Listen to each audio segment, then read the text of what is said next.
नमस्कार, स्वागत है आपका आवाज़ ख़वातीन में। मैं हूँ रत्ना शुक्ला आनंद। जैसा कि आप सब जानते हैं कि यूपीएससी में लड़कियों ने बाजी मारी है और आज मेरे साथ हैं दीक्षा जोशी। दीक्षा उत्तराखंड के पिथौरागढ़ से हैं और दीक्षा को 19वीं रैंक मिली है। खासियत यह है कि दीक्षा डॉक्टर भी हैं। दीक्षा, सबसे पहले तो आपको हमारी पूरी टीम की तरफ से बहुत-बहुत बधाई और शुभकामनाएँ। Thank you so much. जी। दीक्षा, सबसे पहला सवाल आपसे ये है कि जिस तरह से यूपीएससी में टॉप 10 पोजीशंस में भी काफ़ी लड़कियाँ हैं, तो जब महिलाओं का प्रतिनिधित्व ब्यूरोक्रेसी में बढ़ेगा, तो किस तरह के परिवर्तन देखने को मिलेंगे? मैम आई थिंक ये एक काफ़ी पॉजिटिव रिजल्ट आया है इस बार कि टॉप 3 पोजीशंस लड़कियों को मिली हैं। टॉप 10 में भी काफ़ी सारी लड़कियाँ हैं। तो मुझे लगता है कि ये सिर्फ ब्यूरोक्रेसी के लिए नहीं, पूरी सोसाइटी के लिए एक मैसेज है कि लड़कियाँ भी इक्वली कम्पेटिटिव हैं। हमें बस उन्हें एक प्लेटफ़ॉर्म प्रोवाइड करने की ज़रूरत है। और वो अपना कैलिबर प्रूव कर सकती हैं किसी भी फ़ील्ड में, चाहे वो एक ब्यूरोक्रेसी जैसा जिसको सोसाइटी में बहुत मुश्किल काम समझा जाता है, उस फ़ील्ड में भी आ सकती हैं। और एक सिस्टम में जो आप चेंज आने की बात कर रही हैं, वो मुझे ऐसा लगता है कि जो गवर्नमेंट अब फ़ोकस करना चाह रही है हेल्थ पे, न्यूट्रिशन पे या फिर एजुकेशन पे, तो लड़कियों के आने से उन सब चीज़ों को डेफ़िनिटली एक पॉज़िटिव और एक ज़्यादा एनकरेजमेंट मिलेगा, तो वो एक बहुत पॉज़िटिव चेंज होगा हमारी सोसाइटी के लिए। जी। आपका जिस तरह से कॉम्बिनेशन है, जी। आप एमबीबीएस हैं और साथ में अब आप जो है नेचुरली अब आप अपना पदभार ग्रहण करेंगी, तो क्या कैसे देखती हैं आप अपने आप को? किस तरह के काम आप करना चाहेंगी? ज़हन में क्या था जिसने आपको प्रेरित किया कि आपको यूपीएससी में आना चाहिए? बनस्पत इस पे इसके कि आप ऑलरेडी जो है वो मेडिसिन की पढ़ाई कर रही थी। जी। अ, मैम जब मैं फाइनल ईयर ऑफ इंटर्नशिप में थी, तो मैं गवर्नमेंट हॉस्पिटल में इंटर्नशिप कर रही थी। वहाँ पे फर्स्ट टाइम ऐसे हेल्थ रिलेटेड चैलेंजेस जो डिलीवरी में थे, उनसे मेरा सामना हुआ। और तब मुझे लगा कि जो इश्यूज़ हैं, वो एडमिनिस्ट्रेशन में आके सॉल्व किए जा सकते हैं। एज़ अ डॉक्टर मैं शायद एक बार में सिर्फ़ 1 पेशेंट को ट्रीट कर पाऊँगी या फिर 1 दिन में शायद 50 से 100 पेशेंट जो मेरे पास आएँ। पर अगर हम गवर्नमेंट की पॉलिसीज़ को सही तरीके से इम्प्लीमेंट कर सकें, तो उनका इफ़ेक्ट और इम्पैक्ट जो है वो उससे ज़्यादा एक सोसाइटी पे पड़ेगा। यही एक प्राइमरी मोटिवेशन था जिसके साथ मैंने सिविल सर्विसेज़ के लिए प्रिपरेशन करना स्टार्ट किया। और फाइनली अब मैं यही सोचती हूँ कि अगर अपॉर्च्युनिटी मिलेगी तो हेल्थ सेक्टर में मैं अपनी तरफ से क्या चेंजेस कर सकती हूँ, उस पे मेरा फ़ोकस रहेगा कि किस तरीके से गवर्नमेंट की पॉलिसीज़ को ख़ासकर प्रिवेंटिव हेल्थ को पे हम ज़्यादा ध्यान दें, तो उस एरिया पे मैं काम करना चाहूँगी। जी, इसको आप थोड़ा-सा अगर विस्तार से बताएँ, क्योंकि निश्चित जी, तौर पर जब हमें कोई राह तभी हम पकड़ते हैं जब हमें उसके लिए कोई एक कहना चाहिए कि हम किसी परेशानी से जूझते हैं, हम अपने जी, आप को असहाय महसूस करते हैं, तब हमें लगता है कि काश हम इस पोज़ीशन पर होते तो हम इसमें बदलाव कर सकते। तो जी, आप किस तरह से देखती हैं, अगर हम विस्तार से देखें, एक बड़े दायरे में सोचें, तो भारत में जी। किस तरह से हेल्थ जो फैसिलिटीज़ हैं, उनको एड्रेस करने की ज़रूरत है? Ma'am I think health facilities में कुछ जो इश्यूज़ मुझे नज़र आए अभी, एक तो हमारे काफ़ी एरियाज़ में प्रॉपर मेडिसिन्स नहीं अवेलेबल हैं। दूसरा इश्यूज़ जो हमारे पास है अभी सामने स्पेशली रिमोट एरियाज़ रूरल जैसे मैं एक पहाड़ के बैकग्राउंड से आती हूँ। तो हिल्स में मैंने देखा है कि आप इन्वेस्टिगेशंस नहीं करा सकते हैं, प्रॉपर लैब्स नहीं हैं, अगर आपके पास डॉक्टर्स हैं वो भी एफिशिएंटली काम नहीं कर पाते हैं। तो अपना जो रिसोर्स है उसको सही तरीके से यूटिलाइज़ करने की ज़रूरत है हमें आज के टाइम में। दूसरा एक जो इम्पोर्टेंट चैलेंज हमारी हेल्थ केयर के लिए है, वो आ रहा है नॉन कम्युनिकेबल डिज़ीज़ेज़ का। ब्लड प्रेशर हो गया, हाइपरटेंशन है, ओबेसिटी है। ये सिर्फ़ अर्बन पॉपुलेशन को नहीं इम्पैक्ट कर रहा है, बल्कि अब हम देख रहे हैं कि जिस तरीके से एक हमारी लाइफ़स्टाइल में चेंज आ रहा है, तो ये पूरे अक्रॉस द इंडिया इफ़ेक्ट कर रहा है। इनफैक्ट डब्ल्यूएचओ की एक रिपोर्ट है जिसमें ये बात कही गई है कि इंडिया 7 आउट ऑफ 10 जो केसेज़ आते हैं, वो नॉन कम्युनिकेबल डिजीज़ेज़ के अब आ रहे हैं। तो हमने जब एक बड़ा पल्स पोलियो जैसा प्रोग्राम स्टार्ट करके अगर पोलियो जैसी डिज़ीज़ को हम कंट्री से हटा पाए हैं, तो हमें अब नेक्स्ट टारगेट है कि हम नॉन कम्युनिकेबल डिजीज़ेज़ पे ध्यान दें। तो इसके लिए एक प्रिवेंटिव हेल्थ केयर कि हम इन बीमारियों को होने से रोकें, उसके लिए एक हुँ। जागरूकता फैलाना वो एक इम्पोर्टेंट एस्पेक्ट है। दूसरा एक और इश्यू वैक्सिनेशन का है और न्यूट्रिशन को प्रमोट करने का क्योंकि अभी माल न्यूट्रिशन जो है बच्चों में वेस्टिंग और स्टंटिंग का जो रेट है वो काफ़ी ज़्यादा है। अभी जो recent national family health survey आया है उसने बात करी है कि अनीमिया जो है स्पेशली विमेन में काफ़ी ज़्यादा परसेंटेज में है। तो ये कुछ ऐसे इश्यूज़ हैं जिनको अभी हमें डील करने की ज़रूरत है जिससे हम अपने हेल्थ सेक्टर को इम्प्रूव कर सकते हैं। जी। दीक्षा, मौजूदा जो हमारे पास अभी पॉलिसीज़ हैं सरकार की, काफ़ी कुछ काम जी, कर रही है सरकार। जी, उनमें क्या कमियाँ देखती हैं? कमियाँ नहीं भी हैं तो क्या लोगों तक उनकी पहुँच नहीं है? हुँ, कैसा बदलाव जो है वो ज़रूरी है? जी। अ, मैम पॉलिसीज़ तो गवर्नमेंट की बहुत सारी हैं और बहुत अच्छे से डिज़ाइन की गई हैं। अभी जो मेरे हिसाब से मेजर इश्यू आ रहा है वो इम्प्लीमेंटेशन का है। लोगों में उतनी अवेयरनेस नहीं है बहुत सारी चीज़ों को लेके, तो हमें उनको उस तरीके से अवेयर करना है। अपने रिसोर्सेज़ को सही तरीके से हम उनको यूटिलाइज़ करें और एक होलिस्टिक अप्रोच की तरफ हम हेल्थ केयर में आएँ, ना कि उसको एक सिर्फ़ सेक्टर की तरह देखें, बल्कि अगर एक अच्छी हेल्थ होगी तो उससे ये सोचें कि वो हमारे एजुकेशन सेक्टर को हो गया, चाहे एम्प्लॉयमेंट हो गया, तो उन सब चीज़ों में भी हेल्प करेगा, तो उसको एक होलिस्टिक नज़रिए से एक शायद देखने की ज़रूरत है अब हमको। हमारे देश में इतनी एक तरह से सेकेंड वेव के समय ज़्यादा तबाही मचाई। अ, जी। हम आगे इस तरह की किसी परिस्थिति को फेस ना करें, उसके लिए जी। हमें क्या करना चाहिए? Ma'am I think second wave में जो सबसे बड़ा इश्यू आया जो अभी हमने हाइलाइट हुआ है, वो यही है कि हेल्थ इंफ्रास्ट्रक्चर काफ़ी सारी जगह पर वीक है। डिमांड जो कोविड था एक अनप्रेसिडेंटेड सिचुएशन था, ऐसा किसी ने एक्सपेक्ट नहीं किया था कि सडनली एक वायरस इतना ज़्यादा प्रॉब्लम करेगा और फर्स्ट वेव इंडिया ने काफ़ी इफेक्टिवली भी डील किया था। बट अगर हम हेल्थ केयर में देखें तो अभी एक तो हमें इंफ्रास्ट्रक्चर अपग्रेड करना है जिससे मेरा मतलब है कि हमें हॉस्पिटल्स में ज़्यादा बेड्स प्रोवाइड करने हैं इन्वेस्टिगेशन की फैसिलिटीज़ को इम्प्रूव करना है और ये सिर्फ मेट्रो सिटीज़ में नहीं करना है बल्कि अपने दूर-दराज के इलाकों में स्पेशली जो रूरल इंडिया जिसको हम बोलते हैं जिसमें हिली एरियाज़ भी इंक्लूडेड हैं, तो वो फार ऑफ प्लेसेस तक हमें हेल्थ इंफ्रास्ट्रक्चर को पहुँचाने की ज़रूरत है। इसके लिए आई थिंक दूसरा एक और तरीका जो अभी वीकनेस है, वो ये है कि हम टेलीमेडिसिन का इतना यूज़ नहीं कर रहे हैं। तो इंफ्रास्ट्रक्चर को अपग्रेड करके जिसमें हम इंटरनेट का यूज़ करके, जो डॉक्टर्स अभी हमारे प्रेज़ेंटली हैं, उनकी हेल्प लेके हम हेल्थ केयर को इम्प्रूव करें। एक और जो चैलेंज है वो अगेन हम लोग अपने पैरामेडिक्स पे इतना फ़ोकस नहीं करते हैं। मोस्टली हम जब हेल्थ केयर की बात करते हैं, तो सारा फ़ोकस सिर्फ़ डॉक्टर्स पे रहता है। तो एक पैरामेडिक्स को भी हमें उसमें इंक्लूड करना है ताकि एक जो प्राइमरी हेल्थ केयर वाला डिलीवरी वाली चीज़ें रहती हैं, जिसको हम प्रिवेंटिव मैं वही बोलूँगी, प्रिवेंटिव हेल्थ केयर एस्पेक्ट में, उन लोगों की हेल्प लेने की अभी ज़रूरत है क्योंकि जैसा हमने देखा आशा वर्कर्स ने काफ़ी अच्छा काम किया कोविड में। रूरल एरियाज़ में कोविड को कंटेन करने में, केसेज़ को फाइंड आउट करने में, इनफैक्ट डब्ल्यूएचओ ने रिसेंटली उसको एप्रिशिएट किया है। तो उस तरीके के काम को हमें अपने हेल्थ केयर में लाने की अब ज़रूरत है।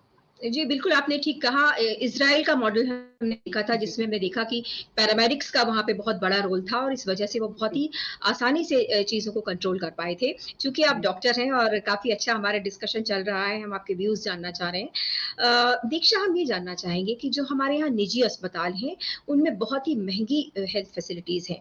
सरकारी जी, अस्पतालों तक लोगों की पहुँच नहीं होती या वो इतना लंबा उनमें उनको समय का इंतज़ार करना पड़ता है कि तब तक उनकी बीमारी काफ़ी बहुत ही गंभीर स्थिति में पहुँच जाती, खासतौर से कैंसर जैसे केसेज़ में। जी। आपको क्या लगता है किस तरह के बदलाव होने चाहिए? हमारे यहाँ पर इतनी ज़्यादा जो चार्जेज़ लिए जाते हैं निजी जो हमारे हॉस्पिटल्स हैं उनमें, इनके लिए जी, क्या होना चाहिए? जी। अ, मैम आई थिंक इसमें कुछ चेंजेज़ जो मैं देखती हूँ कि किस तरीके से हम इसको इम्प्रूव कर सकते हैं। एक तो मेन इश्यू रहता है कि दवाइयों का, जो हम प्राइवेट हॉस्पिटल्स में कुछ हॉस्पिटल्स में ऐसे केसेज़ आते हैं कि वो काफ़ी ब्रांडेड मेडिसिन्स लिख रहे हैं, जो पेशेंट के लिए अफ़ोर्ड करना काफ़ी मुश्किल हो जाता है। तो उसमें गाइडलाइंस तो ऑलरेडी इम्प्लीमेंटेड हैं गवर्नमेंट की तरफ से, लेकिन वो शायद उतने अच्छे से इम्प्लीमेंट नहीं होती। तो एक लॉ बनाकर कि जितने भी डॉक्टर्स हैं, वो सिर्फ़ जेनेरिक मेडिसिन्स को प्रिस्क्राइब करें और वो हुँ, जेनेरिक मेडिसिन्स कैपिटल लेटर्स में जो प्रिस्क्रिप्शन में लिखा जाए ताकि वो ईज़िली सबको पेशेंट को भी समझ आ सके और केमिस्ट भी समझ सके। तो एक तो वो एरिया है जिस पे हम काम कर सकते हैं। दूसरा एक इश्यू है हेल्थ इंश्योरेंस का, जो कि अभी हमारे देश में नहीं है, जिसकी वजह से दोबारा अफोर्डेबिलिटी की प्रॉब्लम आती है हेल्थ केयर में। हुँ, तो हुँ, हमें इंश्योरेंस पेनिट्रेशन को देश में इंक्रीज़ करने की ज़रूरत है। आयुष्मान भारत काफ़ी अच्छा काम कर रहा है लेकिन अभी उसमें अगेन अप्रोच लिमिटेड है क्योंकि अभी हम सिर्फ़ बीपीएल को टारगेट कर रहे हैं। तो हमें एक इस तरीके से कुछ इम्प्रूवमेंट लाने की ज़रूरत है कि जो हम यूनिवर्सल हेल्थ केयर के कॉन्सेप्ट की बात करते हैं, तो उसमें हम सभी लोगों को इंक्लूड कर सकें। वो एक दूसरा माध्यम होगा जिससे हम अपने हेल्थ केयर को इम्प्रूव करें। तीसरा मैं समझती हूँ कि एक्सेसिबिलिटी ऑफ हेल्थ केयर वो भी इम्पोर्टेंट है, जिससे मेरा मतलब है कि आप दूर-दराज तक हेल्थ फैसिलिटी पहुँचाएँ। क्योंकि जब आप प्राइवेट हॉस्पिटल में इलाज कराने जाते हैं, तो अगर आप मेरे एरिया का एग्ज़ाम्पल लें, तो वहाँ से दिल्ली जाने में ही 10 घंटे का सफ़र लगता है। आप वहाँ पे जाएँगे, वहाँ रहेंगे, तो सिर्फ़ हॉस्पिटल का खर्चा नहीं, बल्कि एडिशनल खर्चा भी आता है, रहने, खाने-पीने का। तो वो सब अगर हेल्थ केयर फैसिलिटी इस जगह पर अवेलेबल होगी, तो वो खर्चा भी बचेगा। तो इस तरीके के कुछ बदलाव हैं, जो अगर हेल्थ केयर में हम करना चाहें, तो हम काफ़ी हद तक रेगुलेशन ला सकते हैं और चीज़ें इम्प्रूव कर सकते हैं। जी, बहुत अच्छी बात कही आपने दीक्षा, लेकिन जेनेरिक मेडिसिन्स में एक जो हमेशा डॉक्टर्स कहते हैं कि वो इस बात को जो है वो सुनिश्चित नहीं कर पाते कि ये दवाइयाँ ठीक हैं या नहीं, क्योंकि बहुत सारी जगहों जी, पे नकली दवाइयाँ बनती हैं। तो इन पर जी, किस तरह की वो होना चाहिए कि जेनेरिक मेडिसिन्स जो आ रही हैं, वो वास्तव में सही हैं? जी। अ, मैम इसमें आई थिंक जो मेडिसिन्स बनती हैं स्पेसिफिकली वो तो सीडीएसओ की गाइडलाइंस के हिसाब से ही बनती हैं। इसमें एक प्रोटोकॉल प्रोसीजर फॉलो किया जाता है जो फार्मा कंपनीज़ को करना चाहिए। कुछ कंपनीज़ में ऐसे केसेज़ आए हैं जहाँ पे इश्यूज़ हुए हैं, तो उसमें मेरे हिसाब से गवर्नमेंट को थोड़ा-सा और स्ट्रिंजेंट होने की ज़रूरत है अपने लॉज़ और पॉलिसीज़ को इम्प्लीमेंट करने में। एक तरीके का हम टास्क फ़ोर्स बना सकते हैं जो कि इस तरीके का अगर कोई नेक्सस चल रहा है जहाँ पे प्रॉपर तरीके से दवाइयाँ नहीं बन रही हैं, तो उसको टारगेट करे। दूसरा एक अवेयरनेस भी स्प्रेड करे जब आपकी अच्छी मेडिसिन्स आ रही हैं, तो चाहे वो जन औषधि केंद्र हो या फिर बाकी मेडिकल शॉप्स हों, तो वहाँ पर जाकर भी एक चेक मैकेनिज़्म होना चाहिए। और दूसरा अवेयरनेस मैकेनिज़्म क्योंकि मेरे हिसाब से ये भी है कि अभी काफ़ी ज़्यादा मिस इन्फॉर्मेशन भी है इसके रिगार्डिंग कि मेडिसिन्स अच्छी नहीं आ रही हैं। तो वो एक अवेयरनेस भी स्प्रेड करना है कि जेनेरिक भी इफ़ेक्टिव हैं तो वो ब्रांडेड का सेल जो है उसको भी रिड्यूस करेगा। तो ये 2 एरियाज़ हैं जिन पे हम काम कर सकते हैं। जी। दीक्षा, आप तैयारी पर आते हैं, जैसे आप मेडिसिन से आपने यूपीएससी क्लियर किया है, बहुत से इंजीनियरिंग जी, या दूसरे विषयों से करते हैं। जी। आपके विषय क्या थे? मैम मेरा ऑप्शनल सब्जेक्ट मेडिकल साइंस ही था। बाकी तो कंपल्सरी सब्जेक्ट्स जो सबके सेम थे वही सब्जेक्ट्स मैंने भी यूज़ किए। जी, तो ये मुश्किल नहीं हुआ आपके लिए? मैम ज़्यादा मुश्किल नहीं आई क्योंकि 5 एंड अ हाफ इयर्स का मेरा एमबीबीएस कोर्स रहा है इंक्लूडिंग इंटर्नशिप। तो हुँ, हुँ। वहाँ पे जो भी नॉलेज गेन किया था उसको ही यूज़ करना था। तो वो शायद हेल्प ही करा है। बस चैलेंज सिर्फ़ इतना था कि जो आपका मेडिकल साइंस का सिलेबस है, वो आप जीएस पेपर्स में इफ़ेक्टिवली नहीं यूज़ कर सकते क्योंकि वो काफ़ी टेक्निकल ऑब्जेक्टिव असेसमेंट है। तो वो थोड़ा-सा एक टाइम मैनेजमेंट का इश्यू था but as such optional paper में कोई मुश्किल नहीं आई। ऐसे और दूसरे जो छात्र हैं जो कि यूपीएससी में आना चाहते हैं, मेडिकल बैकग्राउंड से हैं, उनके लिए आप क्या सलाह देना चाहेंगी? मैम जो भी मेडिकल बैकग्राउंड से हैं स्पेशली जो डॉक्टर्स हैं अगर वो यूपीएससी की तरफ अपना रुझान रखते हैं, तो उनके लिए मेरी यही सलाह होगी कि आप medical science as a optional consider कर सकते हैं क्योंकि आपने उसमें काफ़ी ज़्यादा टाइम स्पेंड किया है, एक 5 साल का आपका हार्ड वर्क रहता है और यूपीएससी का सिलेबस जो है वो आपके जो प्रॉफ एग्ज़ाम्स होते हैं उससे कंपैरेटिवली कम है तो उस सिलेबस को स्टिक करके उसी सिलेबस को फ़ॉलो करते हुए अगर आप अपनी प्रिपरेशन करेंगे, तो ये एक अच्छा स्कोरिंग ऑप्शनल है जिसको आप चूज़ कर सकते हैं। जी। आप पिथौरागढ़ से हैं, आपकी पढ़ाई देहरादून में भी हुई है। तो यूपीएससी की तैयारी भी आपने वहीं की या कहीं बाहर आकर की? आमतौर पर जिस तरह जी, से दिल्ली आकर करते हैं बच्चे? जी।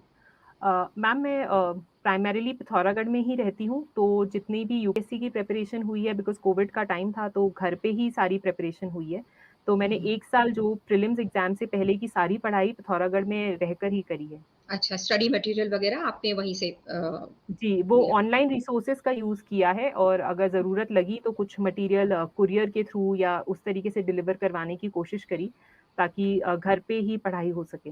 मैं ये सवाल इसलिए भी और कर रही हूँ क्योंकि आम तौर पर छात्र-छात्राओं के बीच में एक ये धारणा बन जाती है कि मुझे अगर यूपीएससी की तैयारी करनी है तो मुझे उसके लिए दिल्ली जाना ज़रूरी है या फिर इंटरव्यू के लिए प्रिपरेशन के लिए भी मुझे कुछ कोचिंग क्लासेस लेनी ज़रूरी है। इनकी कितनी इम्पोर्टेंस है? मैम आई थिंक दिल्ली जाना आज के टाइम में इतना ज़रूरी नहीं है उसका रीज़न ये है कि ऑनलाइन सोर्सेज़ बहुत ज़्यादा प्रोलिफरेट कर चुके हैं, यूट्यूब हो गया, चाहे आप गूगल पे देखें, तो बहुत सारा फ्री इन्फॉर्मेशन अवेलेबल है, जिस पे आपको एक मिनिमम सिर्फ इंटरनेट कनेक्शन की ज़रूरत है, आजकल तो कंट्री में उसका भी कॉस्ट काफ़ी कम हो चुका है। तो आप उतने से रिसोर्स से भी बहुत सारी इन्फॉर्मेशन एक्सट्रैक्ट कर सकते हैं, बहुत सारे टॉपर वीडियोज़ प्रीवियसली अवेलेबल हैं, आप उनकी हेल्प ले सकते हैं अपनी स्ट्रैटेजी को डिज़ाइन करने में। मेरा मानना ऐसा है कि कोचिंग क्लासेस इतनी इम्पोर्टेंट नहीं है जितना कि एक राइट कोच या फिर मेंटर का होना इम्पोर्टेंट है। वो मेंटर चाहे कोई ऐसा इंसान हो सकता है जिसने यूपीएससी के लिए पहले तैयारी करी है, जो आपसे एक स्टेज आगे हो, अगर आपका प्रीलिम्स नहीं क्लियर हो रहा है तो वो इंटरव्यू स्टेज तक अगर अपीयर करे, कोई आपके सीनियर कलीग्स हैं तो आप उनसे हेल्प ले सकते हैं। तो इस तरीके से एक राइट कोच या फिर मेंटर का होना, क्योंकि मेरे प्रिपरेशन में शायद मेंटर ने काफ़ी ज़्यादा हेल्प करी है। तो मेरा ऐसा मानना है कि कोचिंग उतनी इम्पोर्टेंट नहीं है, बट मेंटर होना चाहिए। जी। दीक्षा, मैं जानना चाहती हूँ कि अगले 5 साल में आप किस तरह से स्वास्थ्य सुविधाओं में बदलाव देखेंगी, जो जी, आपने सोच रखा है अभी? जी। अ, मैम, अगले 5 साल में मैं यही कोशिश करूँगी कि जो भी जहाँ पे भी मुझे सर्विस करने का मौका मिले, वहाँ पे जो गवर्नमेंट की अभी प्रेज़ेंट स्कीम्स हैं या जो नई स्कीम्स आती हैं, उनको मैं लास्ट माइल तक या ग्रास रूट लेवल तक इम्प्लीमेंट कर सकूँ। जिसका मतलब होगा कि अगर किसी रूरल एरिया में पोस्टिंग है, तो वहाँ के विलेजेस के जो प्राइमरी हेल्थ सेंटर्स हैं, वो सही से फंक्शन करें। डिस्ट्रिक्ट हॉस्पिटल्स जो हमारे रहते हैं, उनमें अगर किसी तरीके का डेफ़िसिट है, मशीन्स नहीं अवेलेबल हैं या फिर स्टाफ कम है, तो उन सबको एक तरीके से स्ट्रीमलाइन करने में और जो भी गवर्नमेंट पॉलिसीज़ हैं, उनके रिगार्डिंग अवेयरनेस स्प्रेड करने में, ताकि मैक्सिमम लोग उसका लाभ उठा सकें, वो मैं काम करना चाहूँगी हेल्थ सेक्टर में। जी। बहुत खुशी है दीक्षा कि बहुत ही योग्य हाथों में जो है वो अब चीज़ें जा रही हैं और आपके भीतर बहुत ही क्लैरिटी है। सबसे बड़ी बात ये है कि आपने जो पढ़ाई की है, आप डॉक्टर हैं और आप उसे बर्बाद नहीं होने देंगी, आप उसको ही आगे लेकर उसी क्षेत्र में काम करना चाहती हैं। ये बहुत ही अच्छी बात है और मैं भी चाहूँगी कि जो हमारा एनजीओ है वो खासा महिलाओं के लिए काम करता है। आपकी जहाँ भी पोस्टिंग हो, आप हमें बताएँ और हम कोशिश करेंगे कि हम भी वहाँ जुड़कर महिलाओं तक आपका जो लाभ है वो पहुँचा जी, सकें। जी। हम सब की तरफ से एक बार फिर से बहुत-बहुत बधाई। आपका शुक्रिया। Thank you. Thank you.